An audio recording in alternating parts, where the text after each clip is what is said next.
Hey, this is Joe Castiglione, and you're listening to Not Another Sox Podcast. Can you believe it?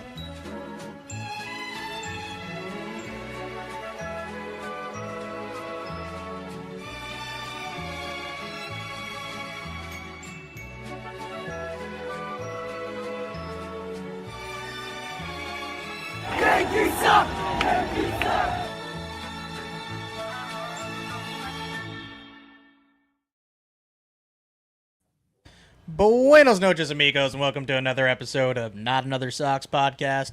I am Jack Webster here with our producer, Ian Doran, coming at you live from Providence, Rhode Island, with special guest Jacob Turbot from Bleav In Twins. Jacob, must be a lot better for you right now than us.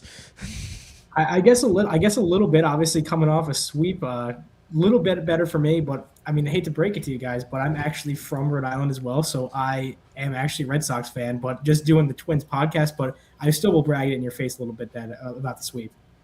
Oh, so you can't even feel good, really, too much about it then at the end of the day. So we're all on the same page of commiserating here, I guess. I would like to point out the Red Sox are also coming off of a sweep. And not just one sweep. Red Sox are coming off of 2 sweeps. I, don't even care about the Twins one at this point. In fact, you know what? It helps out our friend Jacob, I guess. I don't know what the Royals are doing, but, we're just helping the Twins out at this point, it feels like. Yeah, it feels like 2024 all over again, where we're like, as long as the Royals lose, then the Twins have to beat the Guardians. That's not a winning strategy. No. God damn it. Jake, pleasure to have you on. How did you end up doing a Twins podcast if you are a Red Sox fan? That's an interesting one. So I ended up getting connected with Bleav through I just graduated from Bryant University, and they sent a couple students over to Radio Row in San Francisco. So I was over at the Super Bowl and got connected with Bleav through there. And then they were like, "Oh, I want to do a Cubs podcast." So I was like, "Sure." And then I did like 3 episodes of that, and then they switched me over to the Twins. So now I'm on the Twins. So that's how I kind of get started. But yeah, super excited about it. Unfortunately, haven't done too much yet, but looking to get more into it as the season gets going. So, is Twins your second team, or you just kind of fell into a whole pot of good luck? I just kind of fell into it. Yeah. What if they were like, "Oh yeah, we need you to do Bleav in Yankees"? Would you cross rivalries at that point? That's where I draw the line right there. Okay, I can respect that. Yeah. Thank God. Well, I don't know. I don't even know where to start this episode. We had, as Red Sox fans, all 3 of us had a great weekend in Kansas City. Jarren Duran put on quite a show, and this team played very, very well against a team I personally think is much, much better than the Twins, who beat our asses 3 days in a row. And I want to know what happened between the beginning of the week and the end of the week that the Red Sox decided, "Oh, I'm going on vacation from using my brain to play a baseball game." Yeah, I think they were just in vacation mode. They wanted a long weekend. They didn't want to work, so it's understandable. Nobody wants to work anymore, including the Red Sox. Yeah, do you think it's because they hate the troops? Oh man, I don't hate the troops. I mean that's baseball. I mean, I'm nothing against the troops there. I mean, I really hope they don't hate the troops. But what is up with them at Fenway Park? I don't understand it. Please tell us. Yeah. Well, we want to know. Hey, we shouldn't be asking the Twins guy, but yeah, you feel like, you might know if a ball is hit over the wall or gonna hit the wall, and you should be running maybe in, a close game or something like that, which I'm sure we'll get to, but each game truly felt like its own next layer of Dante's Inferno, where it just kept getting worse and worse and worse, and every time, this team takes, 2 step forward when you sweep the Twins, and then it's just 3 steps right back into the fucking cellar. So really, that's the story of this season so far. I was gonna say 3 steps forward, and then you trip over a ladybug and you break your hand falling off of your bicycle. Yeah, and then you drop all the chili. Oh no! And then he gets the chili all over the floor. Yeah. What, Jake? Yeah, has made the Twins so good this season? I mean, they have been okay this season. It's just been, I mean, they're sitting at 26 and 28 right now. They just lost today. It's just been like a little Must be bit better nice. than the Red. I know it's a little bit better than the Red Sox, but it's still not even at 500 right now. So I mean, there's still not much. I mean, obviously, when Byron Buxton's healthy, I mean, you know what you're going to get out of him. He's going to be that star caliber player for them. And obviously, Red Sox trying to get Joe Ryan last year. He's going to be that ace for them. But I mean, honestly, not too much going right with the Twins right now. Besides, obviously, that sweep right there. But they have won 7 of their last 10, which is heading in the right direction. They are in a playoff spot despite being 26 and 28, which I feel like really says more for everybody right now, including us. Only somehow 3 games out of a wild card spot. Would have to leapfrog about half a dozen teams here. But yeah, this American League really just looks like a whole bunch of mediocrity, and somehow, you don't even have to be literally good. You don't even have to be good. You don't even have to be 500 to make the playoffs right now. How does it feel that Jake's over here like, not a lot going right for the Twins right now, knowing that the Twins just spanked us up, down, and sideways in the rain game against Justin Slayton? I don't even remember what happened the first game, but it can't be that good. I think it was a 1-run loss, wasn't it? Oh, that sounds right. Yeah. Or 2 runs. But I think we had the bases loaded in the bottom of the 9th, and then yeah, I know, and then we weren't able to score. I truly can't believe it either. I can't believe this in is the good Twins. cross promotion. Yeah. Synergy. Good cross promotion. So Jake, it sounds like you were a media major of some type, having graduated school recently. Is that right? I was a marketing major, but yeah, communication minor. So yeah, I was pretty same here, baby. Yeah. Baby. I was pretty involved with like a lot of our radio stuff on campus. Yeah. Are you good? I'd like to think I'm okay, but like, no, obviously, no one's perfect. We think you're good. Yeah. Yeah. Bleav in Jacob. Maybe I'll change the name of that. But you said you're in Rhode Island, right? Currently? Yes, I am. Yeah. So that means we could all hang out. Yeah, that means we should have some beers. We should have just invited you over. I fucking love beers, dude. Honestly, big beer fan. We should have just had him over, been like, "Do you like the Twins?" And he'd be like, "It's my job," and we'd be like, "Oh well, the Red Sox are more than a job; they're a chore. They're a fucking chore." Because a job you would get paid for this. A chore, you just have to do this shit and deal with it. Yeah, a chore is just, I don't want to do it. I'm doing it because I have to. Obviously, we have a Twins podcast on to hear about why you said the Twins were like good enough, right? They're getting some work done. You referenced Byron Buxton, Joe Ryan. What philosophy on that team changed to make them even slightly more competitive? Because last year, all of a sudden it turned into a fire sale at the deadline for the Twins. Yeah. And now, I mean, they started the year with a better record, of course, but they are not the team they were last year. Where'd the change happen? I think a big factor of this season is staying healthy. I mean, even Buxton has been battling injuries this season, but when he's healthy, he really is a difference maker, and we did see that this series. But what the key to him is staying healthy. But it just seems like they're a little bit of a different team. I don't know exactly what's going on in that locker room. Obviously, I'm no insider here, but it seems like something has changed, and I think a big thing is staying healthy and just believing in the team. Believe in the team. Hey, whoa! Yeah. Can he say that? Yeah. Do you think it has anything to do with firing Rhode Island's own Rocco Baldelli? Rocco Baldelli's from Rhode Island? And I mean, this is obviously a very Rhode Island heavy episode. So do you think maybe the Red Sox could use Rocco? Given all the Rhode Island of it all. I know, no shade to my boy Rocco there. I mean, but it obviously didn't seem like it was fitting well. But yeah, that was going to be my next point. That obviously he is no longer in the party over there. Maybe if the Sox are looking for someone, maybe he'll come back home. But yeah, I think obviously things didn't work out with him over there in Minnesota. So I think getting rid of him, it's nice to get rid of a manager and then just kind of hit the ground running. I mean, you kind of see that in other sports. I mean, obviously, I don't know if you guys follow hockey, but like Vegas Golden Knights, they fired their coach, and now they're 1 win away from the Stanley Cup Finals. So sometimes it takes just a little something like that to just get the team rolling. Hold on. Yeah. Back up. That's a take. Rocco Baldelli to the Red Sox? I don't see it because you never know. Craig needs to hire his own nerd. But sure. Rocco's too cool for Craig Breslow. Well, Rocco also had a losing team last year. Yeah, he did. And you know what? So do we this year. So yeah, we did. That. But we didn't have a losing team last year, and we still fired the manager. That's true. That's true. And all of his friends. Yeah, I feel like it was more of his friends that did it in anyways. But. Yeah, well, what did Alex Cora say, right? Wasn't he like, if you want to fire any of these guys, you're going to have to kill me first? And Breslow was like, all right, bet. Like, they're all going. So who's the new manager in Minnesota? It is, sorry, I have it open right here. Derek Sheldon, right? Yes. I knew his last name. I knew his first name was Derek. I couldn't remember his last name.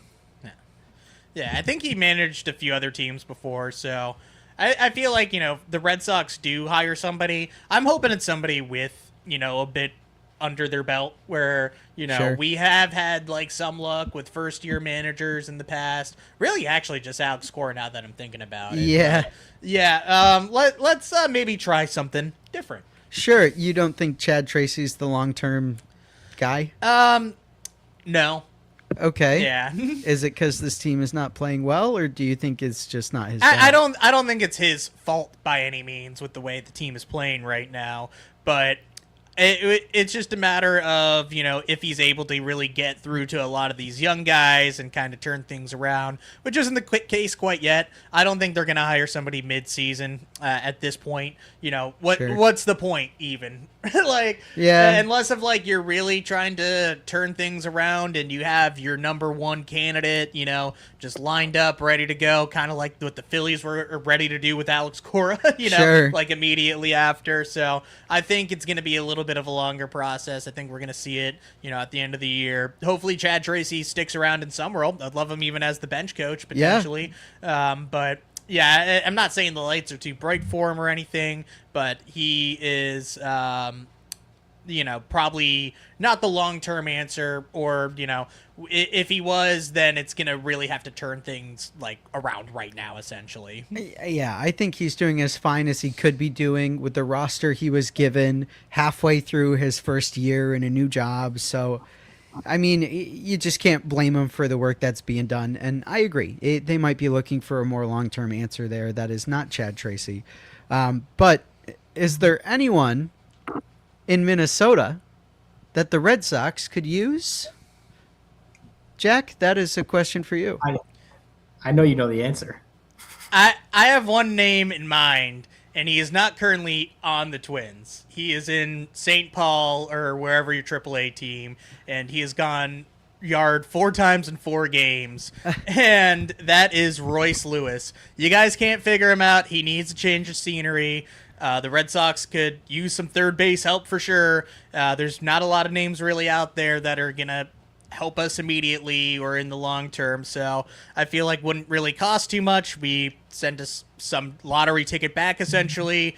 Maybe a guy that isn't working here, and we pay down his salary, Brian Bayo, and and it's it's just best for everybody. So I could see something like that, but Brian Bruxton's not walking through that door at Fenway Park. No, Yeah. I don't think the Red Sox have any need for Buxton right now, other than he's really good, but You make room. Yeah, you make room, but we got enough outfield problems as it is, right? So then, I mean, kicking it back to Jake, same question for you. Is there anything that the Red Sox have that the Twins need? I'll take Garrett Crochet right about now. I mean, wouldn't mind some more pitching. I'm surprised that you guys don't want Joe Ryan over there. I don't. Yeah, I hate Joe Ryan. I would have loved it at the deadline last year. Yeah. But pitching is not our problem right now. We have No, it's not. we have four guys with like ERAs under 350 right now, and Garrett Crochet coming back, even though he hasn't really been the most effective this year, and then even Brian Bayo has had his ups and downs, like as we saw this weekend. Well, I was going to ask, are we watching Brian Bayo with the same two pairs of eyes? Yeah, because I would take Joe Ryan and I would send Brian Bayo to Guantanamo, Japan. Yeah. That's me personally. Bayo still has time to figure it out. Again, last year we saw him kind of fire a bit later in the season and really turn it up. But I would love to have Joe Ryan. Is the pitching too crowded in Boston right now that you just don't need Joe Ryan? I mean, you could always use a Joe Ryan, but it's just a matter of what you would have to give up for him at this point. Like, I'm not giving up Franklin Arias or somebody like that, especially in a season where Joe Ryan's not saving us. Like if you trade for Joe Ryan, well, can he this play is a third? move for 2027, which may or may not happen. Right. Well, does Joe Ryan, isn't this his last year? Or no, he has one more. He has 2027. So it's this year and next year. Which, gotcha. Which might not exist. Right.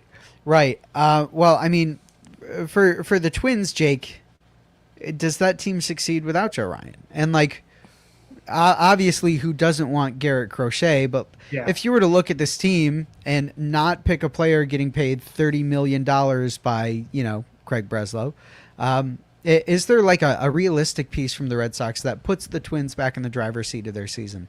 Yeah, I think, obviously, I went right to pitching because obviously what you're going to get with Joe Ryan. He's going to be that ace, but you need a couple other names behind him that Twins have had a couple solid guys this year.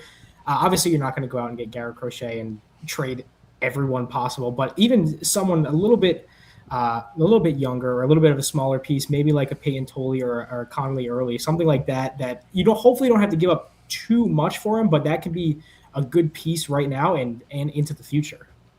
You think the Twins missed their opportunity last year by not jumping the gun on Connolly Early or Peyton Tolley or Arias for Joe Ryan at the deadline? Obviously right now it's not looking too bad, but in the future it could be pretty costly because obviously those guys are still so young that they obviously could have signed a long-term extension and stayed with Minnesota for a while. So in the future it could be looking pretty costly. It could. And now Tolley is very good at playing baseball a lot. Yeah, no. Yeah. I don't know what our bullpen has against Peyton Tolley, but they love blowing his starts. Yeah. And, he struggled a bit, obviously, in that first game. Red Sox exploded. 4 runs in the first. You're in the City Connects. Game number 51, like we talked about. Yep. Like, you just have to win that, and you're winning the whole World Series. And then Peyton Tolley gives up another 3 spot. They're right back in it, and, it's kind of back and forth. And then, bullpen blows it again. Justin Slayton, worst outing of maybe his career. And you're not able to rally back at all. And it's another very frustrating loss and a whole new level of just poop. Even more poop than before, a much larger pile. I had mentioned this on Twitter as well through the podcast account, but when we got to game number 51, we had rained out and lost an entire game at that point. So technically scheduled game 51, but we are playing game number 50. So the day after, and I made a reference to William Shakespeare's Macbeth. I was a theater major after all, where Macduff is able to kill Macbeth because Macduff was not born of a woman. He was born of a C-section, which is kind of like a really stupid cop-out. Personally, that's what I thought. Theater majors, feel free to correct me in the chat because I know we have a lot of theater majors in our chat. Yes. But then we came back for scheduled game 52, but playing game 51, and we blew that one too. And it was even worse than the day before, and no technicalities for the Red Sox. Nobody's going home happy. And our downstairs neighbors asked me if the Red Sox have yet been sold to private equity. And, kind of feels like it. Do you think they should? I'm not willing to take the risk of selling this team to whoever at this point, even though John Henry sucks, bad person, and somehow still won 4 world championships here and still gets booed. So I'm not sure it's really even his fault this year. It's just a bad constructed roster. It is. I mean, he spent $250 million on this team, right? Like, he's outspending other teams. It's not a good one. Yeah, no, it comes down to roster management, which is not on John Henry. If only there's a guy that, might construct the roster, or that's his sole job. Yeah. No. Yeah. No. Oh, man, no. Yeah. What's the Twins payroll situation like, Jake, that they're beating the Red Sox? I mean, obviously not up there with much of the top teams. I don't know their exact number, but I mean they're not big spenders, obviously. But I mean, hey, you guys, I'm guessing you guys have seen Moneyball. All you got to do is you just got to win games with what you got. And I guess that's what the Twins are attempting to do, even though they're not great, but still above what the Red Sox are doing right now. But yeah, they don't have too big of a payroll. Yeah, Twins were very funny because they fired their POBO or chief baseball officer like a month before the start of the season or something like that, and it was just very weird. I feel like you never see it that time of year. No, yeah, that's really weird timing, and that was before I was covering the Twins, so obviously wasn't super caught up on that until a little while ago. But yeah, that's really that's such odd timing that the season just about to start, and then boom, you're gone. Yeah, because wasn't he also the chief business officer too? Like he did the non-baseball stuff of it as well. I believe so. I think that's what I saw. Yeah, they're very random. It's good to see other teams have turmoil other than us, right? What do you mean? Yeah. Oh, man. I don't think other teams' turmoil gets worse than ours because, again, the Twins, and I just looked it up, I double-checked, Twins are spending $105 million on their roster this year. Red Sox are spending $195, but a taxable of $250. So the Red Sox are spending twice the amount that the Twins are spending and just against losing more games. But have you considered that we have 4 different cooler cups? Have you considered that? That I would trade in all of my cooler cups for a good player. The right-handed power bat. So what you're saying is you don't care about the Fenway experience, bro? When the team is losing, no, because I'm going to Fenway significantly less when this team is constantly getting its ass beat by $100 million team that lives in a secondary city. Sorry to Minnesota. If you're in the chat, get over it. Hey, it's not a secondary city. It's a secondary cities because it's the Twin Cities. So it's a second city. Yeah. One. Not like the comedy show. Oh, yeah. Wait. So is this a comedy show? I think the Red Sox qualify as a comedy show. At this I would point. call it a comedy of errors, is what I would call the Red Sox right now, and I would call the Twin Cities names. I don't know. I'm not. I would call them Canada. Is that? They're basically Canada. I would trade the Twin Cities to Canada in exchange for a third baseman. A three-team trade. Yeah. We're going to trade the Twin Cities to Canada. In exchange, we are going to get a Canadian player sent to the Red Sox. I'm going to go with famous Canadian Josh Naylor. We'll bring him over to the Red Sox. We'll have him DH. And you know what? Famous Canadian Nick Pivetta. I want to bring famous Canadian Nick Pivetta back. Yeah, he's exploded right now, so maybe not him, but we also don't need a pitcher, as previously discussed. What do you mean? He's an injured pitcher. What more could the Red Sox want? Yeah, no, we'll bring back Nick Pivetta, and we'll still have Giovanni Moran give up 2 runs before the game is even started. Man. You guys are welcome for him, by the way. You're welcome.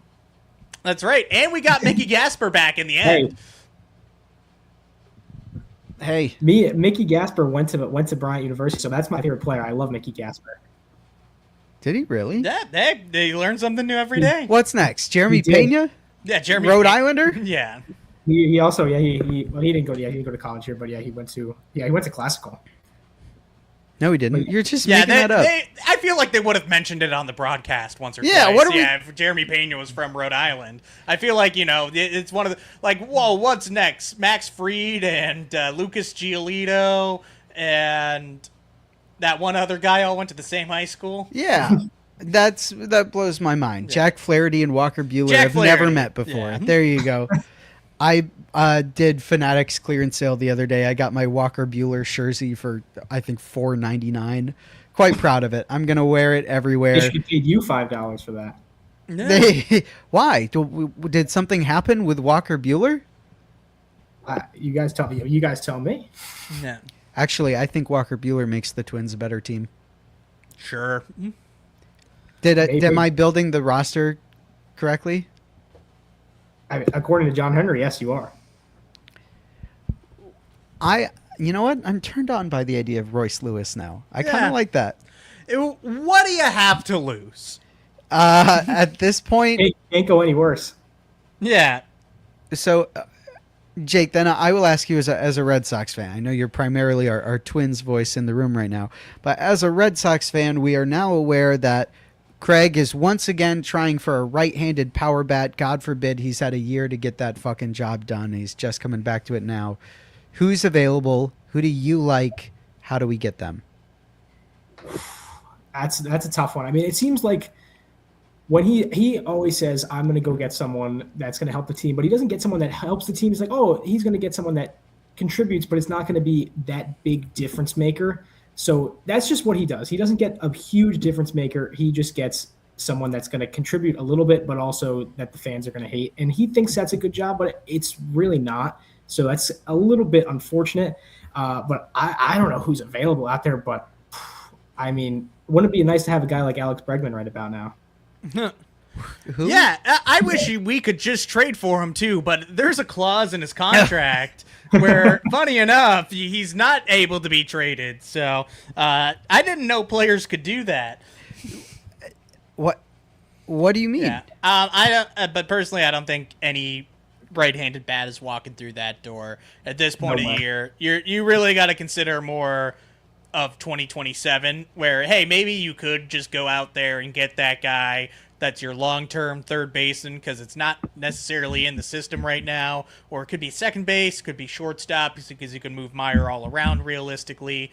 But other than Franklin Arias down in Double-A right now, doesn't really look like too many reinforcements are on the way. My grandma You have sees some this. rentals. Yeah, you have some rentals. Chapman even does have technically another year. You have Sonny Gray. You have other guys that, are not going to really be contributing to the long-term future. So if the season keeps going the way it is and we're 8 games under 500 and that, you really keep on just getting worse and worse, then it's going to be a different conversation in even a few weeks' time. Yeah. Well, I mean, from everything we're seeing from every, Red Sox CBO on Twitter, a lot of big names are being thrown out there. We've seen some conversations with the Padres in particular. Obviously, you have guys over there like Machado, Tatis. I mean, even Xander Bogaerts has been doing okay. Not touching that one with the 10-foot pole. Yeah.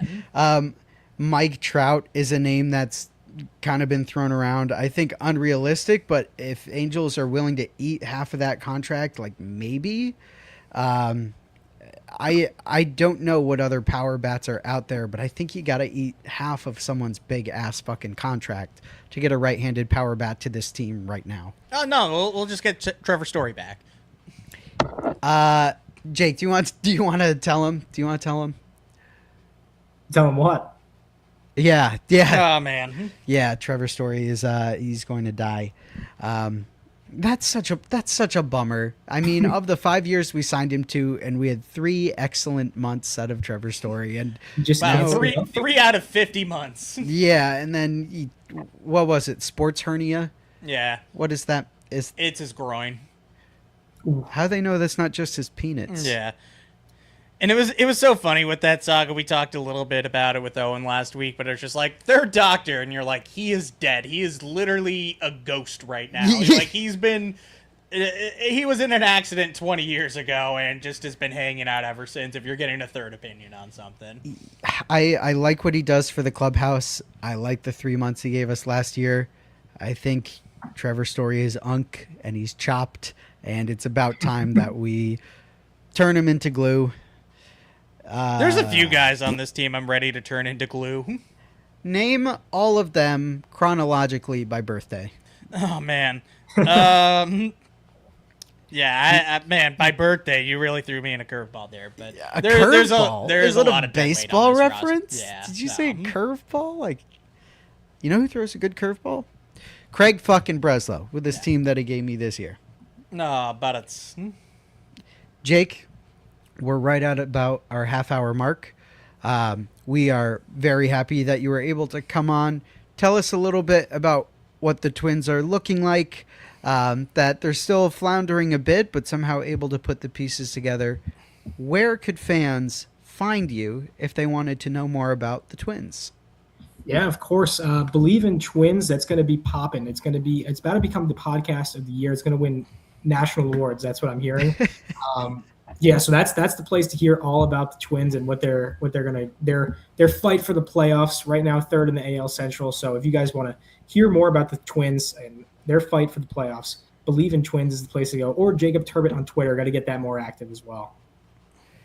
Fantastic. So everyone listening to our broadcast that is a Twins fan, which at this point you might as well be, go follow Jake. Go follow Bleav In Twins. We're gonna. I will be cheering for the Twins when they inevitably face the Yankees in the playoffs somehow. Oh yeah, no, I will be too. I will be wearing my everyone... David Ortiz Twins jersey, or some other famous twin. I can't think of any. Joe Mauer, Boof Bonser. Boof Bonser. Yeah. Jake, it's a pleasure to have you on. Why don't we cut to commercial, Jack? We'll talk a little bit about the Red Sox a bit more in depth this week. Jake, before we let you go, we usually guess what our commercial might be. Give it a shot. What do you think we're going to hear out of our commercial this week? I'm feeling a little bit of sports betting. Let's go DraftKings. We actually have a clause where there's no sports betting on. Oh, never mind. Okay, yeah, I know. Yeah, I'll go Buffalo Wild Wings. Ooh, love that. Man.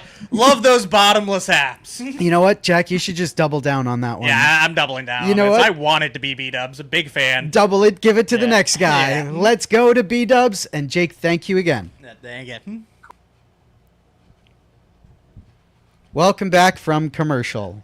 I am unfortunately back to talk about the Red Sox a bit more in depth. Do we have to? I don't know if we can fill an entire second half of this episode with anything that hasn't already been said.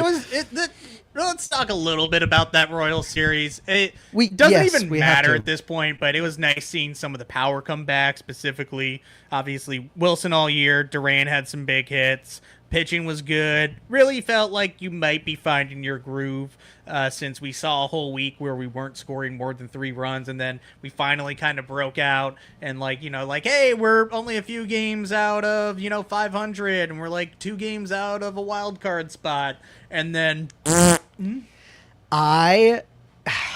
if you win one of the games this weekend, you're like, okay, you're treading water, but at this point you're sinking. You are, and let me double check the Red Sox record right now. I think we're 29-27. Is that right? We are 8 games under. I know that. We are 22-30. 22-30, so not good. And we have the Braves coming up again this week. Come on, man. With Strider, with Elder, and Chris Sale making his return to Fenway. Give me a fucking break. Literally, dude. give me a fucking break, yeah. How have we played a bad team? I mean, the Royals. Actually, also the Twins. We've played a lot of bad teams. Yeah, we're not capitalizing against them. If anything, the Red Sox have actually done better against teams above 500, not named the Yankees for some reason. So we are our own worst enemies, especially at Fenway Park, where I believe we're 8-17 now. Which is embarrassing. Yeah. That's fucking embarrassing. Hold on. Where's the button? Yeah, where's the button? I gotta press the button. Hold on. Media assets. Go down to buttons. Sorry. We're 8 of 17 at Fenway Park. I believe so. That number could be a few digits. I'm choosing to believe it. What the fuck? Yep. Because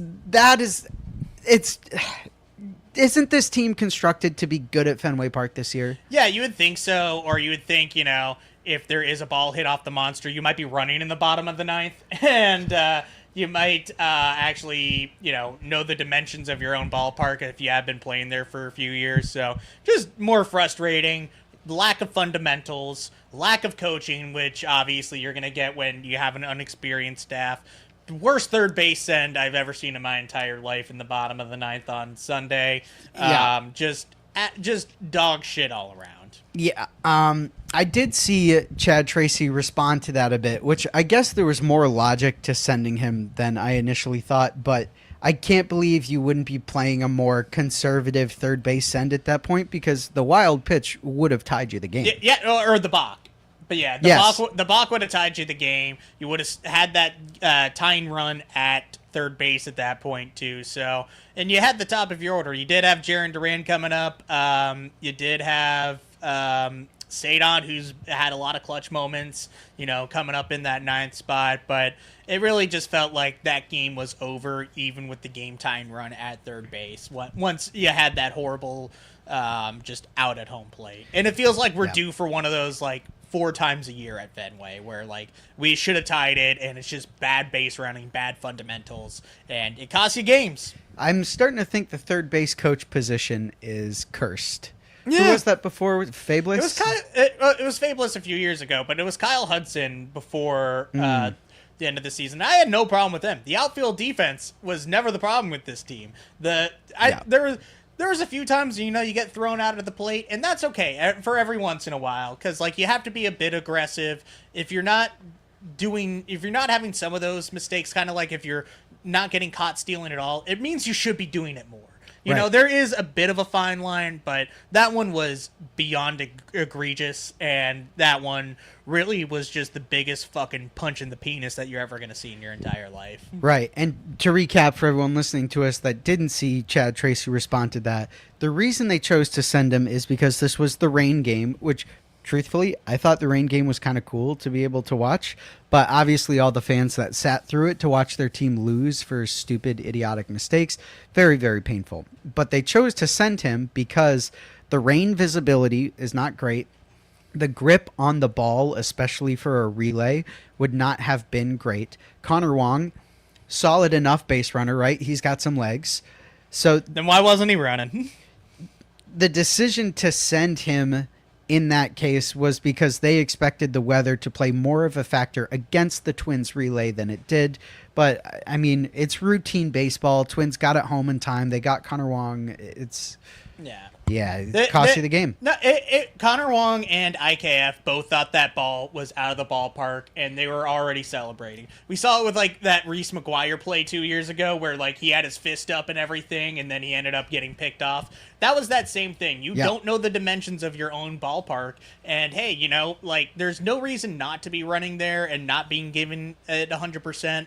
And I'm not even trying to pick on Connor Wong here, because it feels like this is everybody on this team, where there's just this lack of focus. There's this lack of true hustle at the end of the day, and that comes from the very top, and it's just really unexcusable when you have multiple events like this happen, every single year, it feels like, and it feels like nothing is going to change unless if you do have some type of, just massive shift of some sort. Yeah. Also, huge disadvantage playing in the rain as well. You're not getting the advantages of that fielding relays. I mean, you did not play to the disadvantages of not being able to see the ball, not knowing the dimensions of your ballpark, not knowing how the weather is going to affect how the ball flies through the air.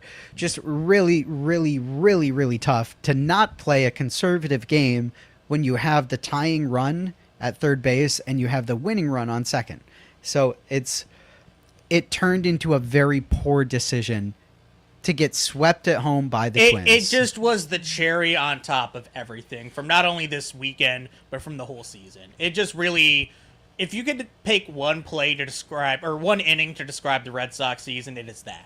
I don't know. I would almost go with the inning where Justin Slayton gave up 4 fucking runs to cost you the game for Game 51. Yeah. That was a really tough one to see because Justin Slayton has been good so far coming back. I mean, I guess he's not fully healthy yet. Like, I've never seen him give up 2 bombs in 1 inning before. Nope. And hey, like, it's hard to point at, one dude again. Like, it's a whole problematic thing from top to bottom. Really, the only guy that has been kind of lights out is Aroldis Chapman. Yep. And at this point, kind of mentioned it earlier, good chance he gets traded, Yeah. So we'll discuss that probably within the next few weeks. But yeah, if the season keeps going the way that it is, then there's no reason to really invest more in this team. It's really investing more in the future. Yeah, I mean, if they're doing surgery on the Red Sox, I mean, Aroldis Chapman is probably the most attractive person you could trade for. Yeah. Contreras isn't going to waive a no-trade clause to move again. Sonny Gray, not going to waive his no-trade clause to move again. You think Sonny Gray would... I think if Sonny Gray wants to go to a contender, he's going to say yeah. I think Wilson wants to stay in a place for a little bit. Yeah, I would think so too. I don't know about Sonny Gray because he just moved here. I don't know if he would move again within 1 year, but I mean, he's reaching the end of his baseball career. He probably wants a ring or two to show for it. That's what I would think too. Yeah. Yeah. Maybe he'll get traded back to the Cardinals because they're also doing good this year. So there's been a little bit of buzz around Aroldis Chapman and the Padres. Is there a trade that could materialize there? Honestly, yeah, it would take a lot of, a lot to get back since you're not really at the point where you're selling just quite yet, unless if you really are just having a true fire sale. So I'm hoping that, maybe we do turn things around. And hey, we are only 3 games out, which is insane. Yes. We should be 20 games out. Whatever it is in the beginning, whatever it is, I already lost my train of thought here. I apologize. No, you're so good. You want to know why we're only 3 games out after watching a piss-ass team. But yeah, it really feels like, everybody else should be killing you right now, and you should be completely out of it. So I'm willing to bet even if this team is still somewhat in that fringe spot, but we're still well under 500, then the writing's going to be on the walls. And that actually helps us a bit because more teams are going to think that they're in it and be willing to give up more if you are a true contender. Yeah, I fucking hope so. We're seeing some more struggles as well out of young guy Marcelo Meyer. How do you feel about Meyer?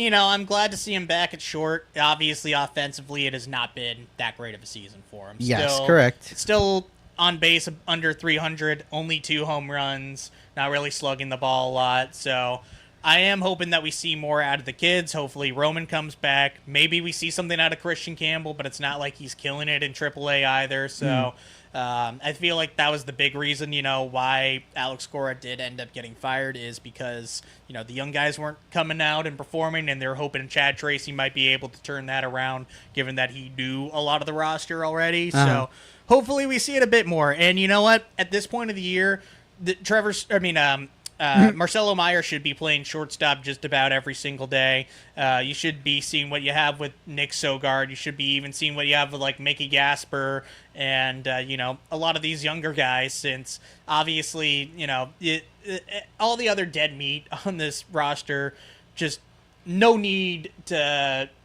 try to. I don't want to say no need to try to win games because you always should. And even no matter how bad this team is, I'm still cheering for them to win. But your focus should be on developing these guys for 2027 and beyond at this point. Yeah, and Nick Sogard has a chance to earn a place on this roster right now because Durbin's third base defense has been fantastic. His bat, abysmal, just absolutely horrendous. And Nick Sogard, if he can show you average defense and continues to show up with the bat, which somehow, as a guy who's been a swing AAA player, he's able to step up at important moments. He hustles aggressively. He plays good defense. I think there's a spot for Nick Sogard on this team, and everyone else who's already up here should be watching their fucking back because Nick Sogard's going to take your job. Yeah, literally. I mean, spoiler alert, he might be getting some mustard later. So, yeah. But yeah, it really is, hey, show us what you got. Whether you're kind of a more utility guy like Nick Sogard, show us what you got, Caleb Durbin. You're going to be here for a bit. You are playing for your job right now. I don't care that we traded Kyle Harrison Well, I do, because that sucks. Yep. But, like, you know, you can't undo it at this point. So at this point, you know, a guy like that, you really have to show, like, are you gonna even be worth it for next year? Yeah, and that trade, you know what that trade gave us? Andrew fucking Monasterio, who I think has been really fantastic. I don't know. I haven't really seen it because the numbers aren't good and the defense has been bad. And Interesting. Yeah. I feel like I have seen some good Andrew Monasterio moments with runners in scoring, with some clutch. You're kind of playing him everywhere right now, which, I mean, why did you give $6 million to IKF if Andrew Monasterio is going to be filling that job? He's been a little better than I thought. He has a 98 OPS plus. Not the best defense, but you have a feeling, you know, once Romy Gonzalez comes back, it's going to, you know, see what happens with that roster spot. I miss Romy Gonzalez. And, I didn't realize Andrew I'd missed him that Monasterio much. should not be a deciding baseball player for you. He should be getting at bats maybe once or twice a week against a lefty. Yep. And it's not a player where I'm putting a lot of chips into, unfortunately. Where do you stand on IKF right now? Guantanamo Bay. Guantanamo Bay Falefa. Yeah. You're not impressed. No. He had a good day against the Royals the other day. Obviously, I thought that ball was out of the ballpark on Sunday. And if that ball did leave the ballpark, I would be saying that home run was worth the $6 million alone. But right now, he's just not earning it. The defense hasn't even looked that good. And, you know, if you want to talk about leadership in the clubhouse, then show it some way, because I have not seen it in one way. I'm obviously not in there. I'm not, you know, tuned in to the way that the other players are, but it really does not seem like there is a lot of true leadership on this team right now. Mm-hmm. And if it is, that's even more concerning because of where we're at. Yeah, and I mean, that's just from a clubhouse perspective, right? Because the only leadership I'm really seeing is leadership by example for guys you would expect to lead by example, like Wilson Contreras. Even though this team is still like struggling to stay above water, Contreras is going out there on a daily basis, putting his fucking heart into the baseball. What is he at? 10, 11 home runs right now? Yeah, I think 11. Yeah. I mean, he's going to crack 20 pretty fast, which, again, the shredder isn't real. Don't worry about it. And I've seen some people want to trade him, too, along with everybody, and I don't want that because he's not only here for next year, but there's some type of option for the following year, so I'm not willing to give up our only good first baseman right now. Right, and he's consistent. So the rest of this team is still evening itself out. As long as you get one or two more guys to even themselves out, you might be looking at a team that goes above 500, but you don't look at a team that goes above 500 without Wilson Contreras. No. So, same with Ranger Suarez, I think, showing a lot of leadership by example. Had a really, really tough couple starts at the beginning of the year, but locked in. He's been showing up, doing what he does well, and showing all the other guys what it means to, like, level yourself out after a slump. Yep. Yeah, well, not sure there's too much saving this team right now. Kind of like we've gone in circles with this entire episode. Wow, that's pretty dark. Do we want to just do mustard and wrap it up here? I'm not sure there's really too much else to say. You're feeling pretty exhausted? Yeah, I'm not sure there's really too much else to say about this team. I would love to. You got the mustard button. I do not, but... Oh, bummer. Actually, you know what? I can do it on here. Yeah, no, I should have charged my laptop. Yeah. Well, let me turn on the little mustard lamp. Doo-doo. Mustard. I think it's this one. Yeah. A little extra mustard. A little extra mustard. So, lovely, we get our mini highlight reel out of our mustard here. Also, in the name of mustard, happy Memorial Day to friends, troops, family members alike. We are both wearing our Team USA jerseys for those that gave the ultimate sacrifice. So, happy Memorial Day. Red Sox should be playing today, by the way. They should. That's very stupid they weren't playing today. That's a holiday they should play on. I don't know why they don't. But anyway, USA, mustard on your hot dog unless you're a child. Jack, it sounds like we kind of have an idea of who your mustard's going to this week. Yeah. Obviously, Duran, big home runs in Kansas City. Don't even care about those anymore. But I got to give it to Nick Sogard. He's a guy that I really didn't even think too much about. I figured he would be kind of, plug and play here and there. But this guy is gritty, man. This guy can play all over. Great defense. Drives the ball. Maybe not big home run guy, but nobody else on this club is right now. So might as well get those hustle doubles and triples. And, a guy that, I hope to kind of see a lot more of, especially with Trevor Story out and the way the team is right now. I want to see Nick Sogard play just about every day. Clip that. I think that's a great way to put it, because Nick Sogard's showing up and he's hustling, right? As of right now, you have no reason to send him anywhere. I think you keep him up. Yeah, and hey, maybe he isn't like the long-term second base or third base solution, but like if you can go into 2027 knowing who your switch-hitting utility infielder is and that he can give you a lot, then that is, a reason to just see what you got this season. I totally agree. I would rather call Nick Sogard than call IKF right now. So absolutely, IKF does nothing for us. No, extra mustard to Nick Sogard. I thought he did well this week, and I hope to see more. You actually pulled my mustard pick in your precursor there.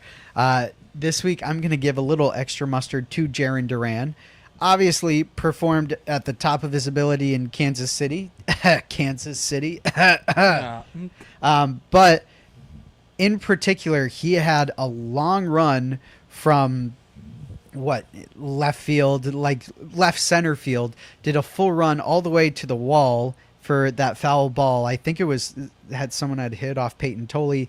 He made the full run all the way there, jumped up on the wall, snagged this thing with the tip of his glove, and got you an out.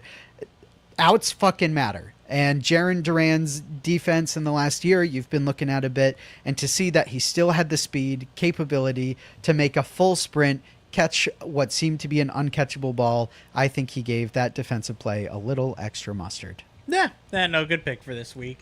Thank you. And I'm going to implore other teams that are interested in Jarren Duran. Yeah, guys, did you guys see all those Jarren Duran plays and those home runs at Twins? Twins. Would a 1-for-1 Duran for Joe Ryan? Done. Yeah, I will drive Duran to the airport. Yeah. I think worth wrapping up right about here.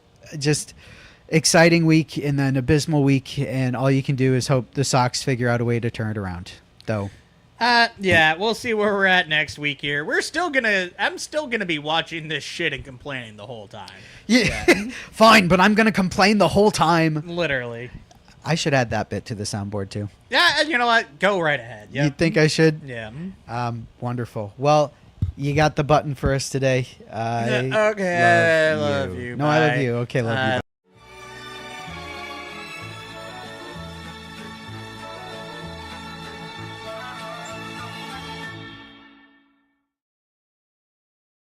Yeah, sell everybody that's not Roman